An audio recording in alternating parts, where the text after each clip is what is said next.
آپ اگر تنہائی میں کریں گے، کیونکہ ڈر اس بات کا ہوتا ہے کہ ایک دوسرے کی رسوائی نہ ہو جائے، ظاہری بات ہے اب یہ عوام کیا پیغام لے، تو ہم نے اپنے آپ کو خاموش ہونا بہتر سمجھا۔ کیوں سمجھا؟ اس لیے کہ چلیے ہم محلی ہے، میزبان ہے، وہ مہمان ہے ہمارے، ان کی عزت بچائے، ہماری نہ جائے، کوئی مشکل نہیں۔ کچھ دن بعد ہم نے ان کو چلتے میں کہا کہ اگر اطلاع ہو تھوڑا سا دیکھ لیجئے گا اس مسئلے کے اوپر، اور آپ ہم کو فون کر دیجئے گا برائے کرم، جو بھی آپ کا علم ہو۔ ان کا 4 دن بعد فون آیا کہ مولانا میری غلطی، آپ جو کہہ رہے تھے وہ صحیح۔ اب آپ ایمانداری سے بتائیے، جن لوگوں کے سامنے وہ گفتگو ہوئی ہے، اب میں انہیں پکڑ پکڑ کے کہوں؟ اب ایمانداری سے بتائیے، وہ پیغام تو چلا گیا، ان 4 آدمیوں نے تو یقین کر لیا، ان 4 لوگوں نے تو یقین کر لیا، اب میں کیا کروں؟ آپ بتائیے ذرا غور کیجیے۔ تو میں کہتا ہوں مختصر یہ ہے، اگر کوئی گفتگو چل رہی ہے، اگر کوئی سمجھ میں نہ آئے، میری بات نہ آئے، کوئی ضروری نہیں ہے سمجھ میں آنا۔ عزیزان گرامی، میں پھر ایک جملہ کہہ کے آپ کو آگے بڑھ جاتا ہوں، بس بات تمام پہ کروں، مسائل زیادہ نہیں پڑھوں گا جب کیونکہ فضائل میں زیادہ دیر ہو گئی۔ عزیزان گرامی، ملا صدرہ کے پاس ایک شخص آیا، ملا صدرہ فلسفی تھے، ملا صدرہ فلسفی تھے۔ اب عزیزان گرامی آنے کے بعد کہا کہ ملا صدرہ تم بہت پڑھے لکھے ہو، تم بہت اچھے ہو، بہت بڑے عالم ہو۔ تو ایک مرتبہ ملا صدرہ رونے لگے، ملا صدرہ رونے لگے۔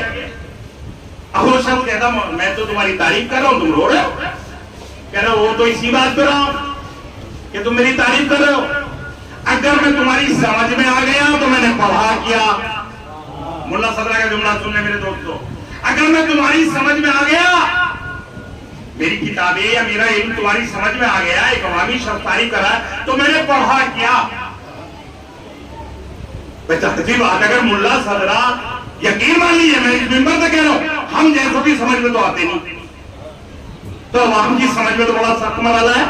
آپ کہیں گے مولانا آپ میں اور ہم میں کیا فرق ہے؟ فرق کچھ نہیں ہے، تھوڑا سی دین اسلام کی راہ میں گزارے ہیں، اس لیے میں یہ بات کہہ رہا ہوں۔ ملا صدرہ کے عوامی شخص سے کہا کہ رونے لگے، اب انہوں نے کہا کہ آپ تو میں تو تعریف کرو، آپ رو رہے ہو؟ کہ رو اس لیے رہا ہوں، اگر تیری سمجھ میں آ گیا تو میں نے پڑھا کیا، اور اگر تیری سمجھ میں نہیں آیا تو میری چاپلوسی کیوں کر رہا ہے؟ تو بس دوستو، میری بات بھی یہی سمجھ میں نہیں آتی، اگر مجلس سمجھ میں آ جاتی ہے تو پھر مولانا کا علم محدود ہے۔ سوال پڑھیے محمد عالم محمد کا سوال عجیب، تھوڑا سا اگر عام آدمی کی سمجھ میں آ رہی ہے، نعرے لگ رہے ہیں، تو پھر اس کا مطلب یہ ہے کہ مولانا صاحب پڑھ کے آ رہے ہو، وہ تو اسے پہلے سے یاد ہے۔ میں نعرے تو جب ہی لگیں گے نا۔ آپ کبھی غور کر کے دیکھیے، ابھی مرثیہ پڑھ رہے تھے، آپ نے آج کی مناسبت سے مرثیہ پڑھا، کاش آپ پرانا مرثیہ کوئی پڑھتے اور جو آپ کی زبانی یاد ہوتا، آپ سراسر پڑھتے چلے جاتے۔ کوئی لوگ بتاؤ جو پھر آپ کو نعرے بھی لگتے، سنتے بھی، واہ واہ بھی ہوتی، کیونکہ نیا مرثیہ ہے تو آپ کو لوگوں کو تھوڑا سا متوجہ ہونے میں ٹائم لگے گا۔ میری بات پہ غور کیجیے، آپ یہ بات کریں، آپ نے اب ظاہری بات ہے، آپ 1 سال بعد ہی دوبارہ سے یہ مرثیہ پڑھیں گے، کیونکہ امام تقی کی شہادت کے دن ہی پڑھیں گے، تقریباً اس سے بیچ میں تو پڑھیں گے نہیں، ایسا تو ہے نہیں کہ امام رضا کی شہادت ہے آپ یہ مرثیہ پڑھیں گے، تو معلوم ہے 1 سال بعد یہ مرثیہ سننے کو ملے گا۔ تو آپ میری بات کو سمجھ رہے، لیکن اگر روز روز کی چیز پڑھی جائے تو داد بھی ملتی ہے۔ میری بات سمجھے، پہلی بات علم اسی کو کہتے ہیں میرے دوستو، واہ کی ضرورت اسے پڑتی ہے جو خطابت کرتے ہیں، انہیں دور تک اپنا پیغام پہنچانا اس بات پہ ہوتا ہے کہ میری مجلس اتنی کامیاب رہی۔ نہ ہمیں اس بات کی کبھی توقع رہتی، نہ ہم نے کبھی داد کو آج تک اس منبر سے کہہ رہا ہوں ایک لفظ ایک بار نہیں کہا ہوگا اس پوری 47 سال کی زندگی میں۔ یہ داد والا لفظ آج تک میری زبان سے اگر کسی نے سنا ہو، اس منبر سے کہہ رہا ہوں، کبھی نہیں سنا ہوگا کسی نے۔ اتنا بڑا چیلنج کر رہا ہوں، کیوں بھئی آپ کیا دیں گے؟ جن کا تذکرہ ہے خدا کی قسم، اگر وہ راضی ہو جائیں، بس کمیٹی والوں سے بھی یہی گزارش ہے کہ عام مجلس یہ سوچ کے کرنے لگیے کہ کاش اہل بیت ہم سے راضی ہو، اس لیے کہ جس کی مجلس ہے اس کا ایک لقب باب الحوائج بھی. باب الحوائج آپ کو میں ایک بات سناؤں. جناب عباس کو باب الحوائج کہا جاتا. میں نے ساری باتیں چھوڑ دی. امام رضا کی، امام تقی کی اتنی فضیلتیں ہیں، ایسے ایسے مارکے ہیں، اور اسی کی وجہ سے درباری علماء نے آپ کے خلاف بغاوت کی تھی. اسی کی وجہ سے ام الفضل دشمنی پہ اتر آئی. یحییٰ بن اقسم تھا، ابن داؤد تھا، یہ وہ عالم تھے جن کی توہین انہوں نے کی، امام نے کی تھی. توہین نہیں کی تھی، ان کو لگا کے ہماری توہین کر دی، ہماری بے عزتی ہو گئی. کیونکہ لوگ ایک مسئلے میں ہاتھ یہاں سے کاٹے جائیں، یہاں سے کاٹے جائیں. امام نے کہا کہ اعضائے سجدہ ہے، لہذا انگلیوں کو کاٹا جائے. تو مامون نے قبول کیا کہ ہاں یہ بات سچ ہے. سارے درباری علماء دیکھتے رہ گئے تھے. بہرحال امام نے اس کی دلیلیں دی تھی، پوری آیتیں پڑھ لی تھی، اور بہت سے واقعات تھے. یحییٰ بن اقسم کو ذلیل اور رسوا دربار میں کیا تھا، اسی لیے ان کا حسد بڑھتا چلا گیا. اور مامون نے جب یہ اعلان کیا، دیکھیں دو ہی وجہ ہے. ایک تو یہ وجہ تھی کہ مامون یہ چاہتا تھا میرا عیب چھپا رہے، جو میں نے امام کو قتل کیا ہے وہ پوشیدہ ہو رہے. اسی لیے مامون نے اپنی بیٹی ام الفضل کی شادی امام تقی سے، تاکہ دنیا کو یہ نہ پتا چل پائے میں نے رضا کو قتل کرایا ہے، میں نے رضا کو قتل کیا ہے. مامون نے اس لیے اپنی دوسری بیٹی کی شادی امام تقی سے کر دی. اس مسئلے پہ بھی بہرحال لوگوں کو تھوڑا سا اعتراض ہوتا، پھر وقت نہیں ہے کیونکہ اب بہت دیر ہو گئی ہے. عزیزان گرامی یہ مسئلہ بھی سوچئے گا. ایک بہن امام رضا کے گھر میں ہے، ایک بہن امام تقی کے گھر میں ہے. ذرا سوچئے میری اس بات پہ غور کیا آپ نے. مامون کی ایک بیٹی امام رضا کے گھر میں، ایک بیٹی امام تقی کے گھر میں. تو ایسا کیسے ہو جائے گا؟ آپ لوگ کہیں گے کہ ایک باپ بیٹا ہے اور ادھر بہنیں ہیں. کیوں؟ یہ ان کی محدودیت ہوتی ہے. ایک مولانا کو باقاعدہ یہ اعلان کر دیا گیا ہے ایک جگہ کہ اس مسئلے کے پڑھنے کے بعد کہیں نہیں بلایا جائے گا. اس مسئلے کو جب انہوں نے پڑھا تو باقاعدہ یقین مانیے، میں اچھی طرح جانتا ہوں، کو اعلان کر دیا گیا کہ انہیں اب یہاں نہیں بلانا. یہ تو غلط سلط ہوتے ہیں. یہی مسئلہ بعد میں نے جب مجھے معلوم ہوا باقاعدہ میں نے، بلکہ ہوتا کیا ہے وہ تو آپ اندر کی باتیں والا سیاسی گفتگو ہے کہ انہوں نے جو ہے وہ باقاعدہ وہ ہمارے مخالفین میں ہے، باقاعدہ مخالفین میں. لیکن ان کی جا کے میں نے اس مسئلے کو جب بیان کیا تو بولا مولانا یہ تو بہت غلط بات ہوئی. کہ صحیح ہے بات بھائی، یہ تو سیدھی سیدھی بات ہے. ایک امام رضا کے گھر میں، ایک امام تقی کے گھر میں، دو بہنیں، ایک باپ کے گھر میں، ایک بیٹے کے گھر میں. آپ کو کوئی شک ہو رہا کیا اس میں؟ کیا مشکل کیا ہے اس میں؟ یہ بتائیے، کیا نہیں ہو سکتا ایسا؟ کسی کو کوئی شک ہے یا نہیں ہے؟ اگر کوئی شک ہے تو آپ پوچھ سکتے بھائی. امام رضا میں ایک بہن کی شادی کی گئی، امام رضا سے شادی ہو گئی. مسئلہ سن لیجیے تاکہ یہ بات آپ پہ اشکار ہو جائے. تھوڑا سا اگر نہ سمجھ میں آئے تو دوبارہ سے پوچھ لیجیے گا. پہلی سمجھ میں تھوڑا سا سخت ہے. امام رضا کی شادی ہوئی، کوئی بات نہیں. امام رضا کی جب شادی ہو گئی ایک بہن سے، دوسری بہن سے امام تقی کی شادی ہو گئی. کیا مشکل ہے؟ آپ بتائیے کسی کو کوئی مشکل ہے یا کیوں؟ اس لیے کہ امام تقی جب آپ کہہ رہے ہیں امام تقی اس بیوی سے نہیں ہے، اس زوجہ سے نہیں ہے جو مامون کی بیٹی ہے. میری بات ذرا غور کر لیں. یعنی آپ کے ذہن میں ایک رشتہ آتا خالہ والا. ارے خالہ کب ہے؟ خالہ تبھی تو ہوتی جب مامون کی امام رضا کی جو زوجہ تھی، جو مامون کی بیٹی تھی، اس سے اولاد ہوتی. اس کے کوئی اولاد ہی نہیں ہوئی، اس کے کوئی اولاد نہیں ہوئی. لہذا امام تقی جو تھے وہ سبیقہ خاتون سے تھے. بس سمجھ گئے؟ تو یاد رکھیے گا خالہ کا رشتہ یہاں ہے ہی نہیں. جب خالہ کا رشتہ نہیں ہے تو کوئی مشکل نہیں ہے. دوسری بہن سے شادی ہو سکتی ہے. امام تقی کی شادی ہو گئی ام الفضل سے، اس کے بھی کوئی اولاد نہیں ہے. تو اس میں کیا اعتراض کی بات ہو گئی؟ بھائی خالہ تو اگر اس سے بچہ ہونے کے بعد جو امام رضا کی زوجہ تھی اور اس بچے کی شادی ہوتی تو غلط ہوتا. لہذا یہ امام تقی سبیقہ خاتون سے ہے، دوسری زوجہ سے ہے، اس لیے شادی ہو گئی. بہرحال عزیزان گرامی اس مسئلے میں زیادہ نہیں جاؤں گا، یہ مسئلہ بڑا سنگین لگ رہا ہوگا آپ کو، کیوں؟ اسی کو کہتے ہیں علم شناسی۔ بس میرے دوستو یہ بات میں نے اسی لیے کہی، اپنے علم کو کوئی بات سمجھ میں نہ آئے بار بار پوچھئے، ہزار بار پوچھئے۔ میں نے آپ کو وہ مثال بھی دے دی کہ 4 آدمیوں کو یہ بات پیغام پہنچ گیا غلط، اب وہ 4 آدمی تو غلط پہ اڑے ہوئے ہیں کہ مولانا صاحب نے یہ بات کہی تھی، مولانا محسن بھی موجود تھے، مان لی وہ اڑے ہوئے اپنی بات پہ، ان مولانا نے فون کر کے ہم سے کہہ دیا مولانا غلطی ہوئی، اب میں کیا کروں؟ میں وہی بات بتا رہا ہوں۔ تو لہٰذا دیکھیے عوامی سطح پہ کبھی کبھی ایسا ہوتا ہے کہ جو آدمی پڑھ رہا ہے اس سے اشتباہ ہو سکتا ہے، بالکل ہو سکتا ہے، اگر اشتباہ ہوگا تو متوجہ ہو جائے گا۔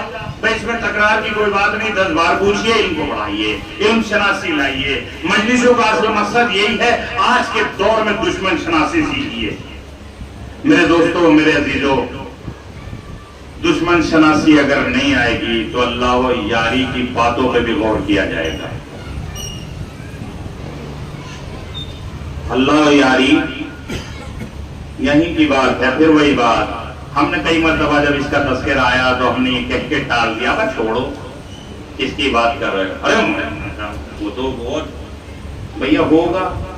اب آیا سمجھ میں اللہ یاری؟ ابھی بھی نہیں آیا۔ کبھی اس کی زبان سے یہود و نصرا کے لیے ایک لفظ نہ نکلا، ایک لفظ نہ نکلا۔ اور میرے دوستو دشمن کی ایک پہچان بتاؤں آپ کو، ایک خاص پہچان بتا رہا ہوں، کبھی متوجہ رہیے گا اس طرف۔ جب بھی کوئی آدمی ٹی وی کے اوپر باقاعدہ اپنے گلے میں ٹائی باندھ کے بیٹھ جائے تو سمجھ لینا کسی اور کا کتا ہے۔ کبھی بھی غور کیجیے گا میری اس بات پہ، یہ کسی کا کتا ہے جو غلط راستے پہ بھوک رہا ہے۔ یہ خاص بات میں نے آپ کو بتائی، کبھی بھی کوئی بھی ہو، کتنا بڑا ہمدرد آنے کے بعد دین کا ہمدرد چہرے سے پورا خلیہ دین والا بنا لے۔ آج ہی کی رپورٹ ہے، آگرہ میں ایک شخص ٹوپی اور باقاعدہ داڑھی لگا کر مسلمانوں کے خلاف بولتا تھا، معلوم ہاں اس کا نام، آج ہی کی رپورٹ ہے نا، آج ہی کا ہے، واٹس ایپ پہ کسی نے شاید پڑھا بھی ہے، ڈالا بھی ہے۔ میرے دوستو اس کا مطلب یہ ہے کہ چہرے کو بنایا جا سکتا ہے، ہو رہا ہے باقاعدہ۔ وہ پہلے ضمانت مل کے دوبارہ دل سے بھیجا گیا ہے، آج ہی کی رپورٹ ہے، اخبار کی رپورٹ ہے، پوری ٹوپی بھی لگائے تھا، لیکن دوسرے مسلک کا انسان اس مسلک کا پروپیگنڈا پرچار غلط طریقے سے کر رہا تھا۔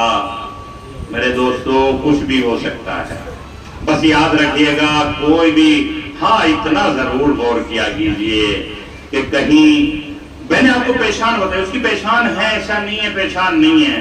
میرے دوستو ہر چیز کی پہچان ہوتی، تھوڑا سا علم آپ لے آئیں تو آپ اکثر غور کریے گا، جب ایک انسان ٹائی باندھ کے وہ دین کا علم دے رہا ہو تو آپ کو خود کو اندازہ کر لینا چاہیے۔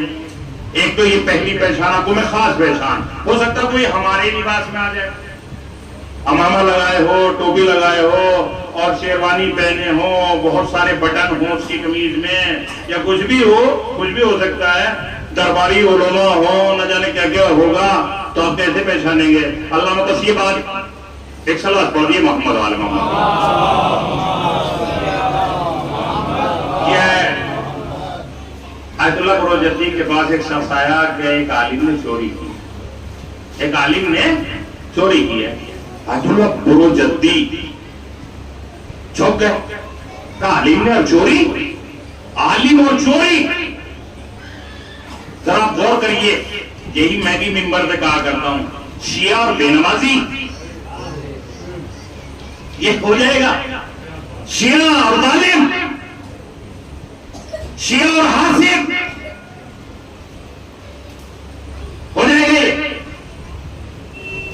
شیعہ اور جھوٹا، یہ دو لفظ ساتھ ساتھ چلیں گے؟ نہیں ہو سکتا، نہیں ہو سکتا۔ میں نے تو آیت کا ترجمہ بھی نہیں کیا صحیح سے آج۔ انما یرید اللہ کا مطلب یہ ہے، ایک یہی آئے کریمہ، انما یرید اللہ لیذہب عنکم الرجس اہل البیت ویطہرکم تطہیرا، اللہ کا ارادہ ہے نجاست کو دور رکھے، نجاست چوری ہے، نجاست حرام خوری ہے، نجاست غنا ہے، نجاست زنا ہے، نجاست شراب ہے، نجاست حسد ہے، بغض ہے، کینہ ہے، ظلم ہے، یہ سب نجاست ہے۔ جس کے پاس یہ وہ اہل بیت والا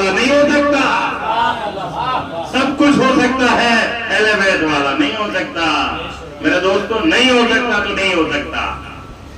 اس لیے کہ اہل بیت کا چاہنے والا، اہل بیت والا. بہرحال کا عالم اور چوری کا ہاں عالم ہے، لباس پہنے ہوئے ہے. تو ایک مرتبہ آپ بات کو سمجھ جائیں.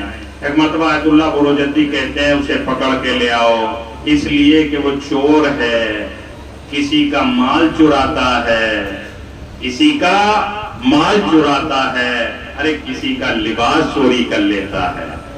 چور تو چور ہے. چور کے لیے چوری کیا معنی رکھتی ہے؟ بھئی چور تو کوئی بھی چیز چوری کر سکتا ہے. کسی کا موبائل چوری کرے گا، کسی کا فریج، کسی کا ٹی وی، کسی کے اگر لباس چوری کر کے لے جائے تو کیا فرق پڑتا ہے؟ انہوں نے کہا آیت اللہ بروجردی کہتے ہیں وہ عالم نہیں ہے، در حقیقت ایک چور ہے جس نے ہمارا لباس چرا لیا ہے. میرے دوستو، اگر ہماری اس لباس میں بھی کوئی الٹا سیدھا بولتا نظر آئے تو سمجھ لیجئے کہ یہ درباری بکا ہوا کسی کا غلام ہے جو ہمارے درمیان میں بھیجا گیا ہے. میرے دوستو، چاہے اپنا ہو یا غیر ہو، میں ایک جملہ کہہ کے بات تمام کر رہا ہوں. امامت کا پیغام یہی ہے کہ کوئی بھی آپ کو، اگر آپ مومن ہیں تو کافر نہیں بنا سکتا. کافر کو کوئی بھی پوری دنیا بھی مومن نہیں بنا سکتی. یاد رکھیے گا، امام کا نکاح امام پڑھتا ہے یا نبی پڑھتا ہے؟ امام کا نکاح امام پڑھتا ہے یا نبی پڑھتا ہے؟ میری بات پر غور کر لیجئے. آج جب سے 1200 سال سے آج تک جو خطبہ نکاح پڑھا جاتا ہے وہ امام تقی کا خطبہ ہے. وہ امام تقی نے پڑھا تھا خطبہ. یاد رکھیے گا، جب مامون نے کہا تھا میں نکاح پڑھوں گا، نہیں، امام کا نکاح امام پڑھتا ہے. بس عزیزان گرامی، امام تقی کا یہ جملہ کہ امام کا نکاح امام پڑھتا ہے، امام نے خطبہ پڑھا تھا جو آج تک پڑھا جاتا ہے. آج جتنے بھی نکاحوں پہ خطبہ پڑھا جاتا امام تقی کا خطبہ ہے. بس ایک سوال کر کے بات تمام کر رہا ہوں. اے امام تقی، اگر یہی فیصلہ ہے امام کا امام پڑھتا ہے، نبی کا نبی پڑھتا ہے، معصوم کا معصوم پڑھتا ہے، تو پھر کیا کہیں گے؟ ابو طالب نے رسول کا عقد پڑھا، ابو طالب نے پیغمبر کا عقد پڑھا. بس عزیزان گرامی، اس کا مطلب یہ ہے کہ معصوم کی اس کڑی میں ابو طالب ہے جو ہماری سمجھ میں نہیں آ سکتے. عزیزان گرامی، معصوم 14 ہے، لیکن یاد رکھیے گا جناب عباس بھی معصوم ہے، جناب زینب بھی معصومہ ہے، جناب فاطمہ کل بھی معصومہ ہے، جناب عبداللہ بھی معصوم ہے، جناب ابو طالب بھی معصوم ہے. اور عزیزان گرامی، معصوم ہستیاں نہ جانے کتنی ہیں، لیکن حکومت، ولایت بمانا حکومت، ہاں حکومت 14 کی. زمین خلق کی گئی ان 14 کے وسیلے سے، آسمان خلق کیا گیا ان 14 کے سبب. عزیزو، دل تو چاہتا تھا کہ امام کے فضائل بیان کیے جائیں، لیکن بس تمام کر رہا ہوں. 8-9 سال کی عمر، ام الفضل سے شادی، 17 سال کی امامت، 25 سال پوری عمر. کسی امام کی اتنی کم عمر نہیں ہے جتنی امام تقی کی ہے، جو 25 سال سے زیادہ کے ہو چکے ہیں. وہ ایک بار اتنا تصور کر لیں کہ ہمارا امام 25 سال میں دنیا سے جا چکا ہے. اس میں کیسے کیسے مناظرے ہیں، کیسے کیسے پریشانیاں ہیں، ظلم و ستم ہے، جور ہے، اذیتیں ہیں. ذرا سوچئے گا، ذرا تصور کیجئے گا. امام کو کسی اور نے نہیں بلکہ ام الفضل نے ہی زہر دیا، امام کی زوجہ نے ہی زہر دیا. جیسے ہی ام الفضل کا تذکرہ ہوتا ہے، زوجہ کا تذکرہ آتا ہے، تو ایک ذہن فوراً ذہن امام حسن کی طرف جاتا ہے کہ وہاں بھی جودہ نے زہر دیا تھا۔ عزیز الزہر کے بارے میں اگر آپ کو معلومات ہے، زہر کا معاملہ یہ ہوتا ہے کہ جب زہر گلے سے نیچے کی طرف جاتا ہے تو خون میں ملنے کے بعد سب سے پہلے جگر کے ٹکڑے ہو جاتے ہیں۔ جگر کے جب ٹکڑے ہوتے ہیں تو اس کی دلیل یہ امام حسن کے سامنے جب تشت لایا گیا اور قے ہوئی الٹی ہوئی تو تشت میں جگر کے ٹکڑے باہر نکل کر آ گئے۔ عزیزو ذرا تصور کیجئے گا، امام تقی کو بھی جب زہر دیا گیا تو ایک مرتبہ امام تقی کہتے ہیں مجھے ایک گلاس آب دے دیا جائے، پانی دے دیا جائے۔ عزاداروں سنیں گے، ام الفضل ایک سکورے میں ایک کوزے میں پانی لے کر آتی ہے اور امام کے سامنے پانی کو گرا دیتی ہے۔ ذرا تصور کیجئے، اتنے میں امام نے دیکھا، امام تقی نے دیکھا کہ میرے جد مظلوم امام حسین آئے ہیں اور کہہ رہے ہیں اے تقی بیٹا، اب تیری قسمت میں پانی نہیں ہے، آ جلدی سے آ، ہم گابے کوثر دے تجھے سیراب کریں گے۔ عزادارو، ارے تقی کی شہادت ہوتی ہے۔ عزادارو، ادھر مدینے میں امام نقی ایک تختی کو دیکھ رہے تھے۔ اب اس تختی کو دیکھتے ہوئے اصحاب پاس میں بیٹھے ہوئے تھے۔ ایک مرتبہ امام نقی گریہ کرنے لگتے ہیں۔ اب جو گریہ کرنے لگتے ہیں اصحاب پوچھتے ہیں آخر کیا بات ہے؟ تو امام نقی کہتے ہیں آج میرا بابا اس دنیا سے چلا گیا۔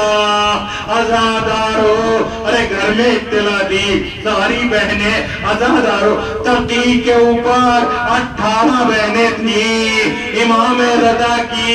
ذرا غور کیجئے گا، جو امام تقی کی پھوپھیاں تھیں، ذرا غور کرے۔ ارے عزادارو، ارے تقی کو رونے کے لیے کون تھا جو تقی پہ گریہ کرتا؟ ارے مدینے میں ماتم ہوا، لیکن امام نقی آ گئے، باعجاز امام نقی آئے۔ ارے کاظمین باب الحوائج، باب الحوائج ہے امام تقی۔ ارے جب بھی کوئی دعا مانگا کرو تو یاد رکھنا امام تقی کا حوالہ دے کر امام رضا سے مانگو۔ یقین مانیے امام رضا فوراً سنتے ہیں، اس لیے کہ باب الحوائج ہے امام تقی۔ عزادارو، یہ لقب امام تقی کو ملا ہے۔ امام تقی مرادوں کو پورا کرتے ہیں۔ آج بھی کاظمین میں روزہ ہے، 9 امام اور 7ویں امام کا، ارے اس لیے کاظمین کہا جاتا ہے۔ دو کاظم، ارے غصہ کو پینے والے، ارے صبر و تحمل کرنے والے کاظم۔ عزادارو، امام تقی کے بارے میں نے آپ کو بتایا، آپ کے دل میں جو بھی تمنائیں ہیں، جو بھی مرادیں ہیں، امام رضا کو امام تقی کا واسطہ دے کر مانگا کرو۔ اسی لیے تو عرض جواد مشہور ہے، امام تقی نہیں، عرض جواد مشہور ہے۔ عزادارو، اس کی خاصیت یہی ہے، امام رضا امام تقی کو بہت چاہتے تھے، بے پناہ چاہتے تھے۔ عزادارو، مختصر یہ، جب امام نقی آ گئے، امام نقی آئے اور آنے کے بعد اپنے بابا کو غسل دیا، کفن دیا۔ عزادارو، ایک مرتبہ امام نقی نے کربلا کی طرف دیکھا اور دیکھنے کے بعد کہا اے جد مظلوم، میں نے اپنے بابا کو دفن کر دیا، میں یہی کہوں گا اے تقی، جنازہ اٹھا، غسل و کفن ہوا۔ مدینے سے آ کر نقی نے، بیٹے نے غسل دے دیا